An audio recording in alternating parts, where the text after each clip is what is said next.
नमस्कार साथियों। Vacancy update लेकर के हम एक बार फिर से आप सभी के सामने आ चुके हैं। वैकेंसी काई की है, इसमें कितनी पोस्ट होने वाली है, आपकी सैलरी कितनी रहने वाली है, आयु सीमा क्या होनी है, क्वालिफिकेशन क्या मांगी है, कौन कौन सी ट्रेड अप्लाई कर सकती है, फॉर्म फीस कितने होने वाली है, हर एक चीज़ पर हम चर्चा करेंगे। तो सबसे पहले तो आप सभी से निवेदन है कि अगर इसी प्रकार के अपडेट आपको सबसे पहले चाहिए तो चैनल को सब्सक्राइब जरूर से कर लीजिए और बेल आइकन को ऑन कर लीजिए। वीडियो अच्छा लगे तो वीडियो को लाइक और कमेंट में ये ज़रूर बताना है कि यदि आपके दिमाग में कोई सवाल है तो ज़रूर आप हमसे पूछ सकते हैं, आपके सवाल का जवाब हम जरूर देंगे। तो साथियों देखिए, हम शुरू करते हैं। यहाँ पर सबसे पहले जो वैकेंसी है ये है वैकेंसी ऑयल इंडिया की। ऑयल इंडिया की तरफ से वैकेंसी निकाली गई है। नोटिस जारी हुआ था साथियों 30 दिसंबर 2023 को, हालांकि हम 2-3 दिन लेट हैं, उसके लिए क्षमा चाहते हैं।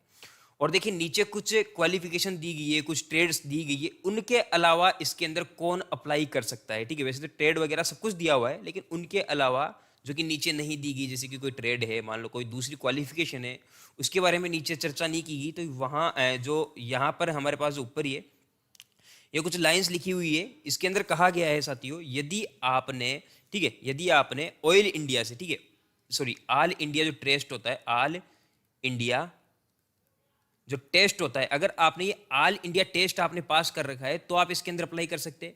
और इसके अंदर दूसरी चीज कही गई है, अगर आपने ऑयल इंडिया से, ठीक है, ऑयल इंडिया से यहां पर आपने अप्रेंटिसिप कर रखी है तो भी आप इसके अंदर अप्लाई कर सकते हैं। ये दो क्वालिफिकेशन वो कही गई है जिनका नीचे कोई जिक्र नहीं किया गया है। अगर आपने इन दोनों में से कोई चीज कर रखी है, ऑल इंडिया टेस्ट पास कर रखा है या ऑयल इंडिया से आपने अप्रेंटिसिप कर रखी है, तो आप इसके अंदर अप्लाई कर सकते हैं।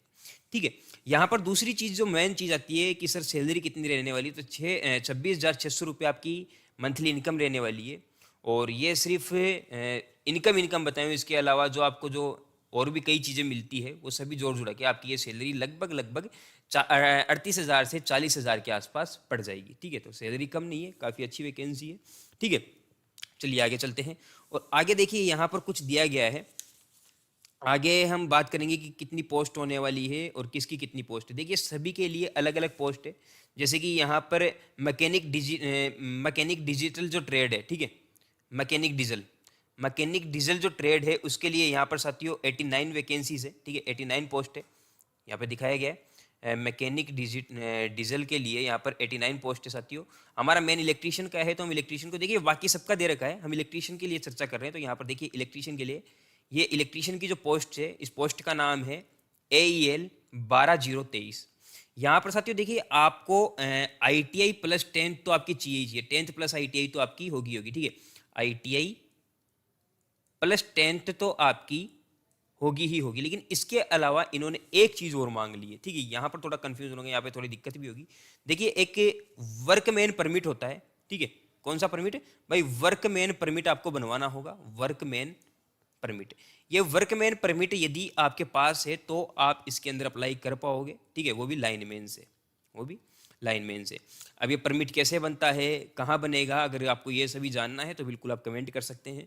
ठीक है, तो वर्कमैन परमिट की आवश्यकता होगी, ITI प्लस 10 तो होगी ही होगी। यहाँ पर जो टोटल पोस्ट है इलेक्ट्रीशियन के लिए वो 32 पोस्ट है, कम नहीं है, काफ़ी है।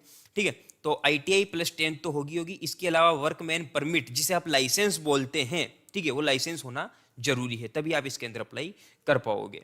दूसरी चीज साथियों सीटों की थी, तो सीटें मैंने आपको बता दी कि सीटें यहाँ पर साथियों आपके लिए 32 सीट है।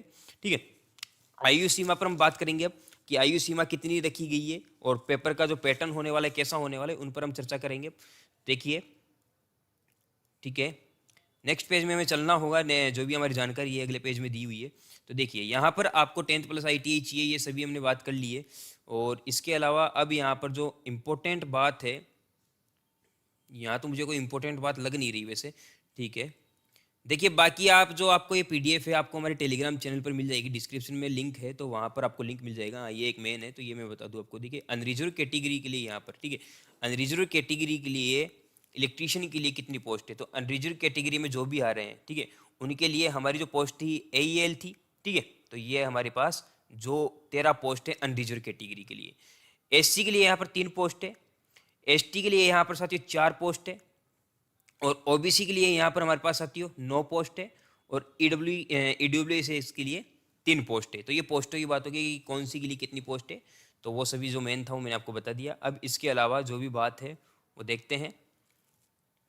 देखिए जो भी इम्पोर्टेंट बातें हैं मैं आपको वही बता पाऊंगा, ठीक है। बाकी आपको मैंने बता दिया है कि पीडीएफ आपको टेलीग्राम चैनल पर मिल जाएगी। और इसके अलावा देखिए जनरल नॉलेज के जो अब एग्जाम पैटर्न की बात आएगी कि एग्जाम पैटर्न क्या रहने वाला है, कितने क्वेश्चन किसके होने वाले, तो उस पर अब चर्चा कर लेते हैं। देखिए यहाँ पर जो सबसे पहले बात आई है जनरल नॉलेज होना, और जनरल नॉलेज के क्वेश्चन होंगे आपके 20 क्वेश्चन, और इसके अलावा ऑयल इंडिया के कुछ क्वेश्चन होंगे वो भी इन 20% में ही आ जाएंगे, 20% में आ जाएंगे। इसके अलावा साथियों यहाँ पर रीजनिंग और आपकी जो मैथ होगी, मैथ के होंगे 20% क्वेश्चन, और बाकी जो 60 क्वेश्चन है वो आपके ट्रेड क्वेश्चन होंगे, मतलब जिस भी ट्रेड से आप फिटर है तो फिटर के क्वेश्चन होंगे, इलेक्ट्रीशियन है तो इलेक्ट्रीशियन के क्वेश्चन होंगे, तो 60% क्वेश्चन उनके आ जाएंगे, ठीक है। तो ये मेन था, ये मैंने आपको बता दिया। लेकिन यहाँ पर साथियों एक चीज़ हमेशा याद रखना कि जो पेपर होगा वो इंग्लिश में और असमी भाषा में होगा, ठीक है।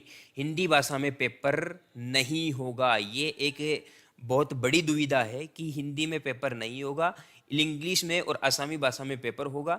इसके अलावा एक चीज़ और ध्यान रखना कि यहाँ पर साथियों नेगेटिव मार्किंग नहीं है, ठीक है।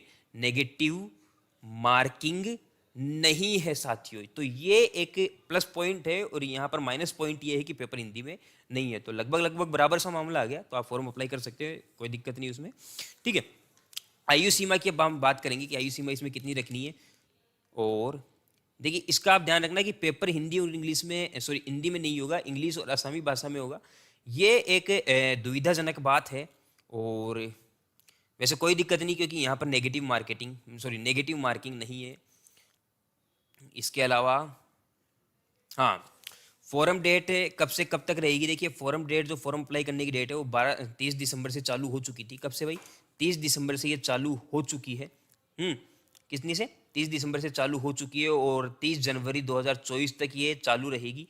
पेपर आपका साथियों 2 घंटे का होगा, ठीक है। पेपर आपका 2 घंटे का होगा, मतलब 120 मिनट का पेपर होगा, और इस 120 मिनट के पेपर में साथियों 100 क्वेश्चन होंगे, ठीक है। कितने क्वेश्चन होंगे भाई? 100 क्वेश्चन होंगे, जिन पर मैंने ऊपर ही आपको चर्चा कर ली, जिनसे बात कर ली है। 100 क्वेश्चन होंगे, 60 क्वेश्चन ट्रेड के होंगे, और 20-20 क्वेश्चन मैंने आपको बता दिए कि मैथ के, रीजनिंग के और ऑयल इंडिया के होंगे, तो वो सभी मैंने चर्चा कर ली है। अगर आप इसके अंदर अप्लाई करना चाहते हैं तो अप्लाई करने के लिए ये वेबसाइट है, ये वेबसाइट पर आप क्लिक कीजिए, और इस वेबसाइट पर जाकर के आप इसके अंदर फॉर्म अप्लाई कर सकते हैं। एक मुख्य बात यहाँ पर रह गई थी कि फॉरम फीस कितनी रहने वाली है, तो फॉरम फीस पर भी हम चर्चा कर लेंगे। एक बार हम देख लेते हैं कि आयु सीमा का आगे यदि दे रखा है तो ठीक है, यदि या फिर हमें बताना पड़ेगा, ठीक है। नहीं दे रखा तो यहाँ पर पहले फीस के बारे में जान लीजिए। देखिए यहाँ पर ओबीसी और जनरल की जो फीस होने वाली है, ठीक है, फॉरम फीस की बात की जा रही है यहाँ पर। ओबीसी और जनरल की जो फॉरम फीस है साथियों वो 200 रुपये है, लेकिन इसके अंदर देखिए क्या क्या आ जाएगा। जीएसटी प्लस होगी, और यहाँ पर साथियों बैंक चार्ज प्लस हो जाएगा, तो कुल मिलाकर के ये आपके लगभग 250 रुपये तक आपकी फॉर्म भरने वाले ओबीसी और जनरल के लिए। बाकी एसटी और एससी के लिए कोई फीस नहीं है, 0 रुपये आप फॉर्म अप्लाई कर सकते हैं, आपके लिए कोई फीस नहीं ली जाएगी यहाँ पे एसटी एससी के लिए, ठीक है। और ईडब्ल्यूएस के लिए, देखिए ईडब्ल्यूएस के लिए कोई फीस नहीं है, फ्री है, ठीक है। अब मेन चीज़ इसके अंदर वो क्या रहेगी, थी फीस की हमने बात कर ली है, और यहाँ पर आयु की बात रहेगी कि सर आयु कितनी रखनी है, आपने आयु बताई नहीं। देखिए आयु यहाँ पर काफ़ी अच्छी रखी गई है, 18 वर्ष से, ठीक है, 18 से 30 वर्ष की आयु रखी गई है। और अगर ये तो अनरिजर्व कैटेगरी के लिए, अगर आप ओबीसी से है तो ओबीसी के अंदर साथियों 3 वर्ष की छूट है, मतलब 33 वर्ष तक आप अप्लाई कर सकते हैं, ठीक है। और अगर आप एसटी और एससी से है, ठीक है, तो 5 वर्ष की छूट है। कितने वर्ष की छूट है भाई? 5 वर्ष की छूट है, मतलब आप 35 वर्ष तक अप्लाई कर सकते हैं। तो ये थी आज की मुख्य बातें। उम्मीद है आपको वीडियो अच्छा लगा होगा। वीडियो अच्छा लगा है तो वीडियो को लाइक, चैनल को सब्सक्राइब और बेल आइकन को ऑन जरूर से कर लीजिए। धन्यवाद साथियों, आप सभी का बहुत बहुत धन्यवाद।